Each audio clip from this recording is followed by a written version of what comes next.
আজি 3 দিন ধৰি তাৰ ফোন নাছিল। খঙতে যোৱাকালি ৰাতি মেছেজ কৰি কৈ দিলোঁ, নালাগে ফোন কৰিব আৰু মোক, নুঠাওঁ তোমাৰ ফোন আৰু মই। কিন্তু আশ্চৰ্যকৰ কথা এইটো যে হঠাৎ আজি 12টামান বজাত ফোন আহিল। মন নাছিল যদিও ফোনটো উঠাই ক'লোঁ, কোৱা, মই গুৱাহাটীত আছোঁ, জল্দি কোৱা।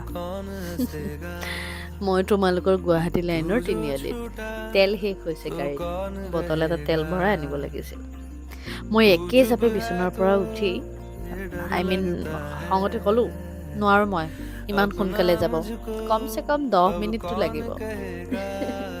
মানে কি কৰিব ৰাইজ, উপায় নাছিল। এই গেলা গৰমখনত মই ধূলি খাই খাই গৈ পালোঁ মোৰ গন্তব্যস্থান।